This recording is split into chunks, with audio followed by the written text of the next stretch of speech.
Assalamualaikum dan selamat datang ke channel Mak Don sekali lagi dengan aku Mak Don. Dan hari ni kita akan sembang tentang 4 episod terakhir series Black Season 2.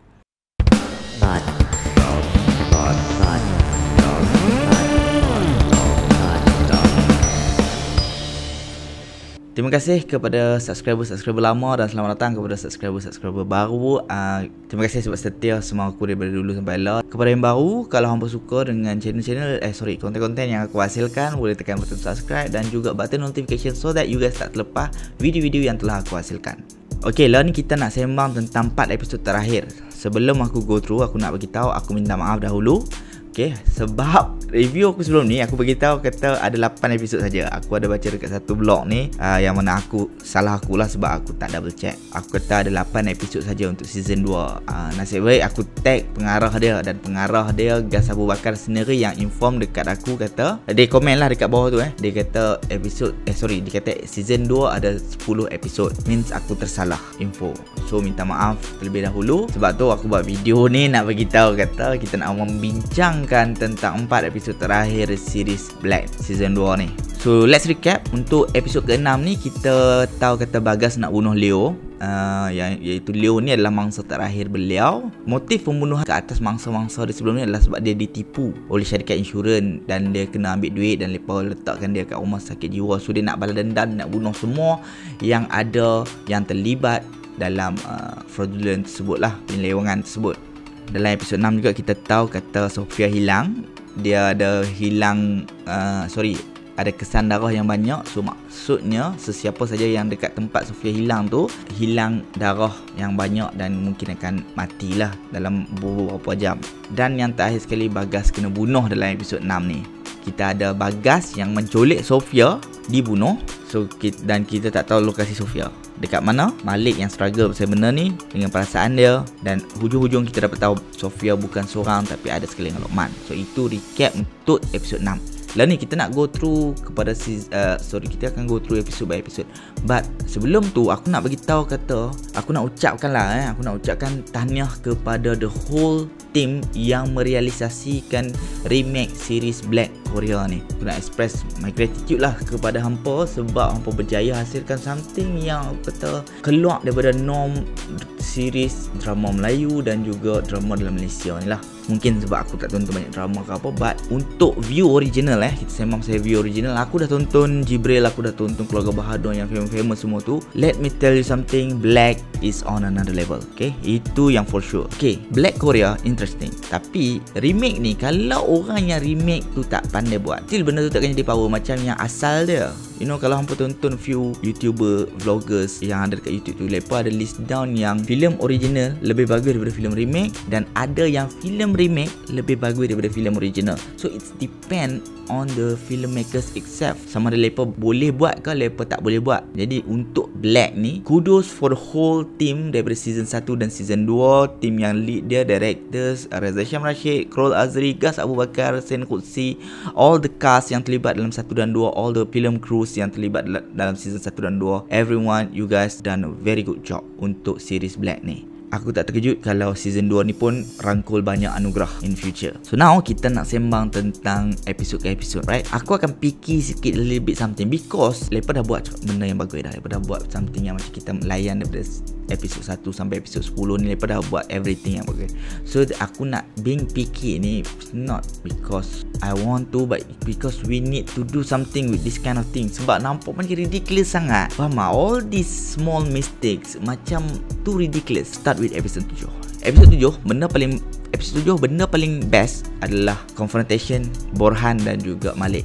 Okay, heart to heart punya talk tu bagi aku tu heartwarming situation lah. Okay, heartwarming scene sebab kita dapat tengok another side of Borhan, dan juga kita dapat tengok yang how dia tu walaupun dia kasar-kasar kahak apa semua, dia still ada soft side dia. Tu for me interesting thing dalam series ni, dalam episod 7 ni. Dan juga another interesting scene adalah Watak Megat Adli. Watak Megat Adli, ejen berapa tak tahu dalam ni, dia menurut Gas dialog dia panjang tapi dia done it within one take sahaja. Dialog yang panjang macam tu hang buat dalam one take, memang power lah. So Megat dia ni memang, aku rasa dari dulu lagi aku ada tengok dia punya Twitter, dia punya short film apa semua. Aku rasa dia talented tu. Kind of weird bila dia tak diberi banyak exposure dalam series ataupun films lah. I think from now on people should know who he is. Benda yang aku meluat dalam episod 7 adalah how Malik discover Sofia dan Lokman punya whereabouts, tempat yang mereka di kidnap. Malik dapat tahu Sofia dekat mana bila dia pergi balik rumah tempat kakak Bagas dibunuh tu, dan dia dengar voice note tu, dia dengar surat khabar lama, dan uncle surat khabar lama tu yang beritahu kata ada lori daging beku dekat kawasan perumahan tu. Now bila hang datang dengan polis, dan bila polis tanya hang ada nampak apa benda pelik tak dekat kawasan rumah tu, walaupun hang hari-hari lalu dekat kawasan tu, takkanlah benda luar biasa. Polis tanya kalau hampa tengok dalam dialog dia, Lok Malik tanya ada nampak apa yang luar biasa tak, without any doubt without any hesitation, dia terus ada lori beku, daging beku dekat situ. Siap tahu nama Ramlan daging beku or something. How? Uncle tu must be a detective time dia muda-muda lah. Sebab scene tu aku geram gila. You know, this kind of thing yang aku cakap tadi, this kind of situation, aku rasa kebanyakan script writers dan kebanyakan producers ke directors ke dekat dalam Malaysia ni, lepa terlalu takut audience takkan faham tau benda tu, so that lepa terlalu nak letakkan benda tu jadi macam tu. Kalau hang letak a little bit of hesitation dekat situ pun macam tak ada rasa nampak apa. Tapi then dia jelas lah kata, tapi adalah nampak satu daging beku tu. So setahu saya kawasan perumahan ni tu memang tak ambil daging beku, you know, tak ambil delivery, and then tak ada siapa-siapa pun yang duk kantin, buat kantin ke apa ke, something yang orang kata justification dia tu make sense, reasonable punya justification. Tak ada, ni terus cakap kata hantar nampak daging beku, settle, Malik terus boleh pergi tempat tu. Itu adalah benda yang paling aku geram dalam episod 7.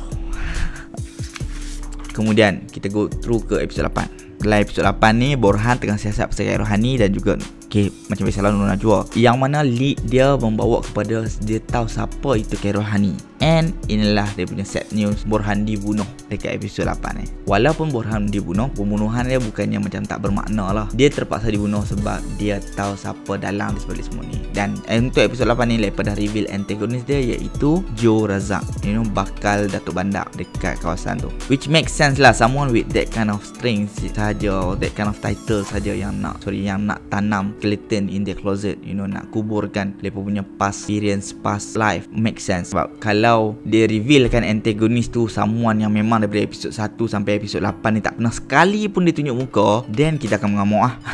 Tapi disebabkan dia memang dah tunjukkan how Joe Razak ni adalah someone yang influential, someone yang tengah diterima masyarakat apa semua, etc. So kehadiran dia sebagai antagonis juga boleh dikatakan make sense untuk episod 8 ni. Untuk 7 dengan 8 ni, bagi aku dia macam build up untuk episod 9 dan 10. Sebab 9 dan 10 ni very very interesting. Untuk episod 9 aku sangat suka. Okay, this is my favorite episode dalam 4 episod ni, because Borhan dibunuh. Benda tu yang drive dia punya team untuk investigate lagi agresif. Malik pula dia tengah struggle antara feeling dia dekat Sofia dan juga antara kebenaran dia terpaksa beritahu Sofia tentang siapa diri dia, takut tak diterima Sofia, takut kehilangan Sofia. Punya satu feeling nak selesaikan kes tu untuk tuntut bela terhadap kematian Borhan, juga satu scene. Sebab dia, walaupun dia benci dengan Borhan, tapi dia tahu kata Borhan still care pasal dia. Selain tu juga sinematografi dan juga music dalam episod 9 ni memang well blend. Time waktu Malik nak pergi masuk ke dalam sebuah quarry tu, sungai tu kan, nak masuk cari kereta yang mana ada mayat Musa, that whole scene sangat-sangat orang kata cinematic lah bagi aku. Jadi aku suka how the editor, how the cinematographer blend the whole thing together, menjadikan scene tu sangat-sangat cinematic. Cuma walaupun episod 9 ni aku suka, still ada aku geram sebabnya adalah lepas reveal dekat sini Dr. J merupakan, dalam episod 7 dia ada reveal yang ada fugitif nombor 1 dekat dunia bunian, iaitu Agent 999 yang Wayne Rock. Dia terus hilang tiba-tiba dan dah 1 abad dah orang setara dia tapi tak jumpa. So kehadiran 999 buat pertama kalinya ada dekat episod 7. Dia macam foreshadow yang 999 tu akan muncul in future lah. Yang benda tu kita memang dapat predict. Cumanya bila dia reveal siapa 999 dalam Black ni, aku agak macam sakit hati. Hang revealing someone, a legend tau, from dunia bunian. Hang tak ada moment dekat scene tu langsung. Nothing. Just dull punya revelation. You know, kalau kita tengah tengok filem terancak, kehadiran 999 ni mendatar. You know, bawa graf tu terus mendatar. Dah lah dia reveal 999 tu siapa dia. Dia reveal pula Musa tu sebenarnya 444. Bukan Khairul Malik Musa tu dalam 444 dalam dunia bunian. Musa tu meninggal, diangkat ke dunia bunian, dilatih dalam akademi polis lepa dan menjadi 444. Sebab tu dia ada vision Musa, sebab tu dia ada past life Musa. Macam tu. Dua benda hang reveal, dua benda besar hang reveal, tapi no spark langsung. Tak ada something yang macam kita terkejut in terms of music ke, in terms of sound effect ke, in terms of cinematography ke, nothing. But lepas tu hang buat 444 nak pergi terjun dalam kuari tu cinematic gila. Jadi aku rasa macam agak rugi bila hang ada dua news besar tapi hang sampaikan dalam keadaan mendatar, no emotion at all. Quite sad, quite geram lah bagi aku time aku tonton filem ni, time aku tonton episod ni. And kita sampai ke hujung dia, episod 10. Episod 10 ni dia round out everything. Half story untuk episod 10 dia selesaikan kes tu, dan half story lagi dia tunjukkan macam mana Malik tengah struggle. Dia dah selesaikan kes, sama ada dia nak bawa masuk 419 ni ke dunia bunian dia balik ke, ataupun dia nak stay dengan Sofia ke, ataupun dia nak tarik Sofia ke sana ke, macam mana ke. So dia tengah struggle dengan benda tu. 419 adalah Leo by the way. Jadinya dia dalam episod 10 ni hang dapat half action, half romantic situation. Something like that lah. So episod 10 ni kita boleh kata macam dia tak berapa nak klise lah, nak tak. Dan dia buatkan audience punya perasaan berbelah bagi. Half macam nak bagi lepas selesaikan kes tu dengan cepat, and another half perasaan nak tahu apa yang jadi last kali dekat Sofia dan juga Malik. So bagi aku lah, as a audience, aku berbelah bagi benda tu. Anyway, once dah habis semua tu, aku ada few questions yang aku still cannot scratch my head lah. Mungkin sebab dia orang kata, aku tak read between the lines ke macam mana ke, aku tak tahu. How Sofia, someone yang nampak bayang-bayang tu, yang bila dia nampak bayang-bayang tu, setiap orang yang dia nampak bayang-bayang kat belakang tu, orang tu akan meninggal kan. But why ada few episode yang mana dia bila dia nampak bayang tu, orang yang dia nampak bayang-bayang hitam tu still tak meninggal. Dan bila kawan ni tak meninggal, dalam law punya tu, tak maulah masuk terlalu deep sangat, tapi aku rasa lah kebanyakan story dia akan buat macam kalau kawan ni tak meninggal, you know, lepas terpaksa gantikan dengan nyawa orang lain sebab tu hukum alam or something lah kan. Jadinya bila kawan ni tak meninggal, macam contoh Lokman yang Sofia nampak bayang-bayang hitam dekat belakang badan dia dekat dalam freezer tu, bila Lokman tak meninggal, mestilah digantikan dengan something or something happen, you know. You mess with the alam punya, nature punya hukum. Pelik lah bagi aku. Benda ni macam tak ada justifikasi. Tak ada explanation yang aku boleh bagi or dapat through this kind of thing. Kemudian apa jadi dengan Captain Zaid pun kita tak tahu. Someone yang belok macam tu, dia kena potong ke apa ke. The ending they left it ambiguous. So kita tak tahu sama ada mereka nak continue to season 3 ke macam mana ke. Sebab dalam Black Korea ni penamat dia dan habis. Aku tak baca lah news kata mereka nak sambung ke apa. Jadi kita tak tahu. Cuma ni they left this thing ambiguous. So kita pun tak boleh nak cakap apa. Kita pun tak tahu sama ada dia akan teruskan ke tak. Mungkin apa jadi yang Captain Zaid ada kat season 3 ke macam mana ke, kita tak tahu. Cumanya itulah dari segi bayang-bayang hitam tu lah quite questionable jugalah. Overall, macam yang aku cakap awal-awal tadi, lepa did a good job. Okay, series ni sangat-sangat entertaining bagi aku. Aku enjoy watching season 1, season 2. Aku enjoy watching the whole episode. Aku enjoy watching the whole cast, the joke, performance, semuanya. And I hope you guys did tu lah. Okay, aku harap hampa pun enjoy tonton series ni. Kepada siapa yang dah tonton, apa pandangan hampa? Adakah hampa rasa second season better than first season? Adakah hampa rasa ending dia hampa tak berapa nak suka? Adakah hampa rasa macam they can do it better lagi ke macam mana ke? Kongsikan pandangan-pandangan hampa dekat komen di bawah. Thank you very much for watching my video. Kita jumpa lagi untuk next review. Jangan lupa jaga diri, jaga SOP, jaga kesihatan diri. Take care everyone. Kita jaga diri kita. Jumpa lagi next video. Thank you. Jangan lupa subscribe dan tekan button notification. Bye bye.